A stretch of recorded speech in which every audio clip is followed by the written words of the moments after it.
दूसरी देखी, वो भी ऐसी, दोनों एक जैसी खिड़कियां थी आमने सामने। मैंने सोचा इन्हें रख दे लपेट के और स्टोर में डाल दी ऊपर। वापस लेके जाऊंगा, वो लेगा नहीं, कहेगा मेरे क्या काम है, ये राड बढ़ाया नहीं करते भक्त, मैंने डाल दी। कुछ दिन के बाद दास ने ये भक्ति बोध बनवाई। उस समय दास को दीक्षा देने का आदेश नहीं था तब तक। 1994 में दास को आदेश हुआ है। 6 वर्ष तक दास सेवा करता था, भक्तों को समझाता था, गुरु जी के पास ले जाकर दीक्षा दिलवाता था। फिर उनकी रजा हुई, आदेश दे दिया दास को अचानक कि आज के बाद तू गुरु होगा। और आज के बाद सबको बोल दिया कि इनसे उपदेश लो, जितने भी उनके शिष्य थे, जो इनको गुरु नहीं मानेगा मेरा कुछ नहीं लगता। अब इतना बड़ा जिम्मेवारी का काम दास को जब अचानक सौंप दिया तो पसीना पसीना हो गया। समझ वो भी गए कि बच्चा घबरा गया। तो उन्होंने कहा कि बेटा तेरे साथ रहूंगा, घबराइए मत, और विश्व में तेरे बराबर संत नहीं होगा, पूरे विश्व में तैल का होगा।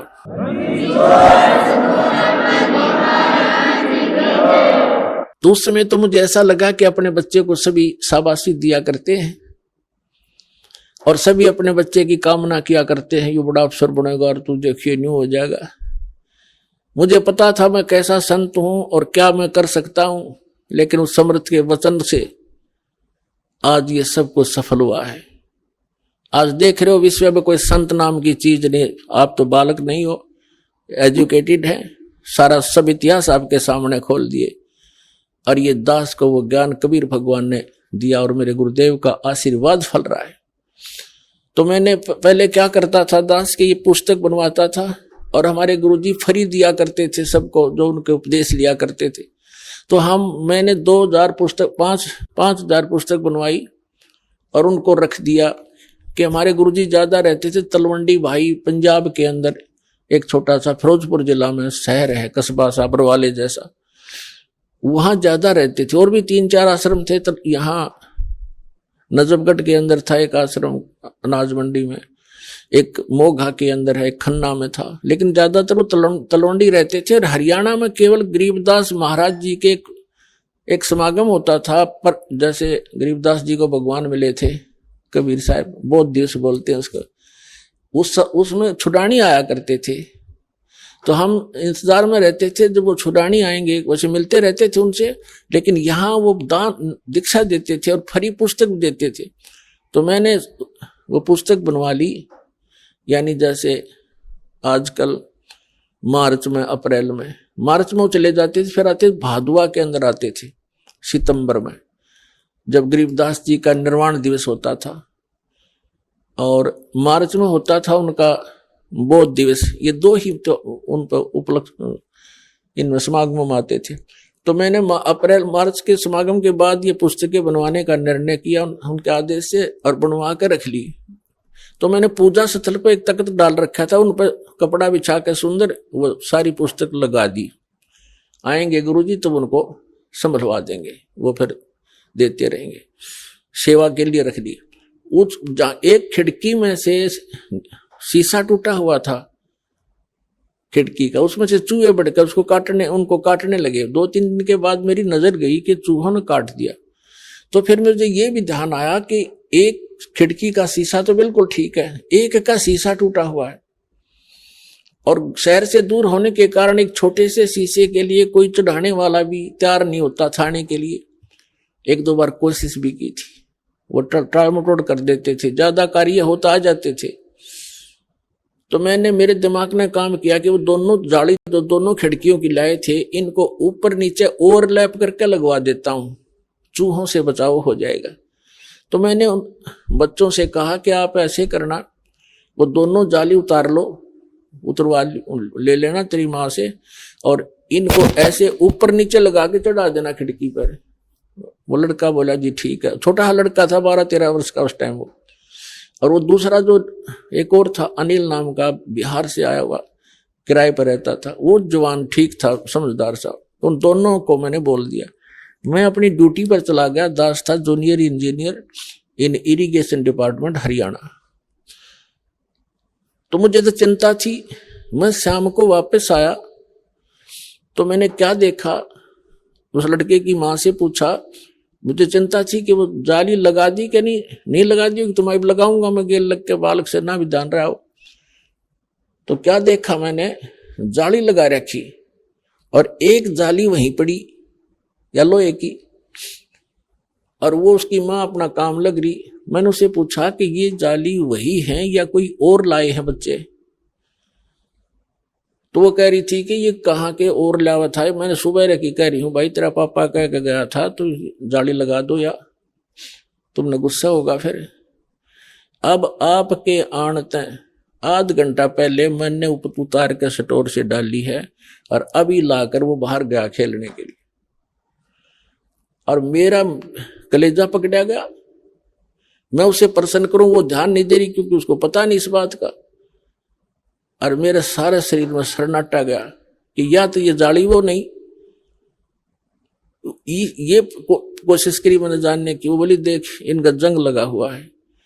मैंने उठाकर स्टोर में डाल रखी थी, ईब उतारी है 6 महीने के बाद, यानी मार्च के बाद भादुए में। एक रेनी सीजन ऊपर का उतर गया, वर्षा का मौसम, उनका जरवर भी लग रहा था, दिखे पुरानी।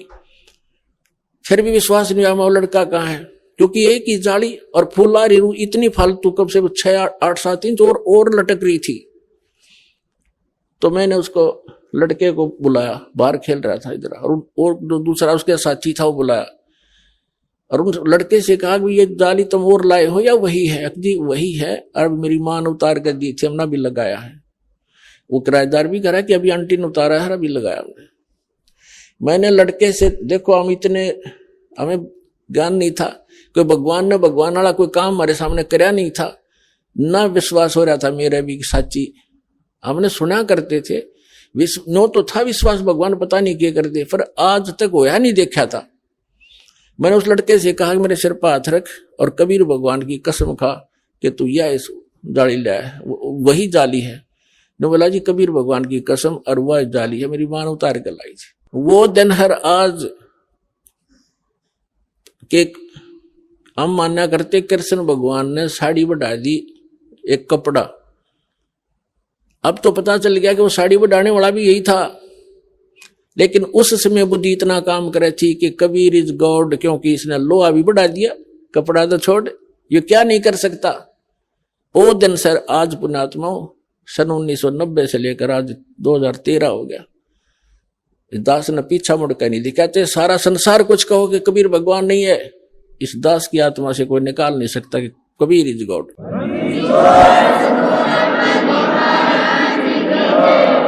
अब जब दास के साथ यह घटना घटी, और वो कम से कम 10 साल लगी रही वो जाली नौरों को दिखा करता, देखो जो भगत थे वो तो मान जाते, बकवादी बने गए, बकवास करा, झूठ बोला, पाखंडी है। अच्छा भाई, तो फिर मैंने सोचा कि देखिए आर्य समाज का जो व्यक्ति है कितना अच्छा आदमी है, बोलन चालन का, व्यवहार का ठीक, अच्छा चरित्रवान व्यक्ति है, और इसको अज्ञान है। ये कहा करता कि ऐसे नहीं हो सकता, साड़ी नहीं बढ़ सकती। तो मैंने सोचा ला इसको समझा दूं, क्योंकि मेरे से पहले वो काफी प्रभावित था, क्योंकि भक्ति में हम लगी रहे थे, पहले भी भक्त जैसे थे, हम नाम ना मिला था तब भी नेक नीति से रहना और कोई किसी को दुख नहीं देना, ये पहले से नेचर थी।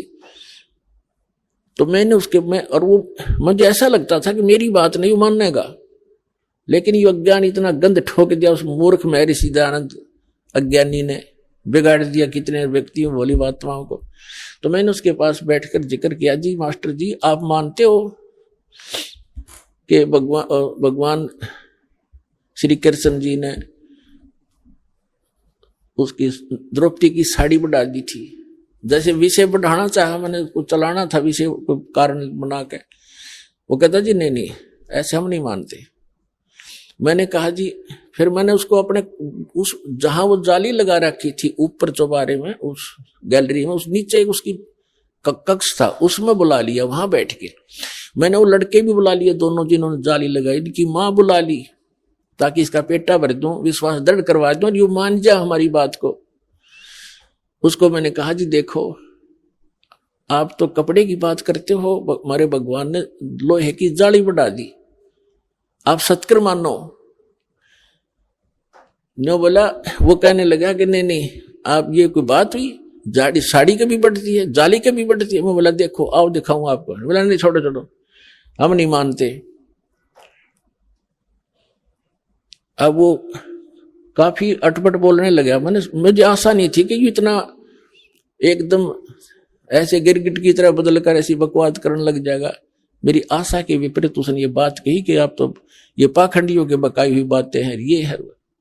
अब पाखंडी तो मैं जब हूं जब कोई मैं रोजी रोटी पाखंड से चला रहा हूं। मैं तो नौकरी करता था, जूनियर इंजीनियर था, 2 रोटी सुथरी मिल रही थी। अब भी मुझे पाखंडी कह रहा है ये मूर्ख। तो मैं चुप हो गया कि मैं ये अब इससे आगे बोलना कोई अच्छी बात नहीं, ये सुनता ही नहीं। मैं चुप हो गया, चल भाई अब आप नहीं मानोगे तो मानो मैं भी ना आपकी, क्योंकि मैं दर्द हो गया, मेरे साथ घटना घट गई। थोड़ी देर में उसने पता नहीं भगवान जाने क्या सोचा कि अभी मकान मालिक से नाराज हो गया। तो उसने नम्रता के साथ कहना शुरू किया कि आप इंजीनियर हैं, एजुकेटेड हैं, ये तो अनपढ़ लोगों की बातें होती हैं, ये बढ़ा दिया फलाना घटा दिया। मैं बोला ही नहीं, मैं कहा इससे कोई फायदा नहीं है डिस्कस करने का। तो क्या कहने लगा कि मैं बताता हूं महर्षि दानंद ऐसे होते थे। महर्षि एक बार अपने कमरे में अभ्यास कर रहे थे, योग अभ्यास, और उधर से उनके दूध का समय हो गया, दूध पीता था वो सुबह सुबह। तो नौकर गया, उसने खिड़की से देखा महर्षि दानंद कमरा बंद और उसमें योग आसन पद्म लगा के और योग अभ्यास के द्वारा ऊपर उठे और छत के सिर लगा के धीरे धीरे वापस आ गए, फिर ऊपर उठे। तो उसने औरों को भी बुलाया नौकर ने कि देखो महर्षि जी क्या कर रहे हैं। हाँ, तो पहले उसने मेरे से क्या कहा, जब मैंने कहा ना कि देखो ये जाली बढ़ गई, हमारी लोहे की जाली बढ़ गई, तो वो कहता था अब बढ़ा के दिखा जब मानू मैं। उसने ये कहा था कि अब बढ़ा के दिखा मेरे सामने जब मानू मैं। अभी मैं कोई बड़ा जादूगर थोड़ा ही हूं, मैं नू नहीं कहता मैंने बढ़ाया, मैं तो कह रहा हूं भगवान ने ऐसा ऐसा कर दिया। तो इससे वो मैं चुप हो गया था, मैं इसको क्या जवाब दूं भाई, मैं बढ़ाऊं तो फिर वो मैं अपने लिए तो नहीं कहा, भगवान के लिए कहा। तो फिर वो क्या कहता है कि देखो महर्षि ऐसे होते हैं, योग अभ्यास से छत के सिर लगा देता था वापस आता था। मैं बोला झूठ, कति नहीं मानू, आप करके दिखाओ। ओडे का मुंह हो गया उसका, मगर करके दिखाए जब मानू तुझे मैं नहीं, झूठ बोलता है तो भी। लेकिन हम ये नहीं कहते कि ऐसा नहीं हो सकता, लेकिन महर्षि तो ये भी ना कर सका था, उदानंद है वो तो कति नारायण अज्ञानी और कति हर तरह से फेल आदमी था, उसकी फोकट में बना रखी थी इन लोगों ने। लेकिन ऋषि महर्षि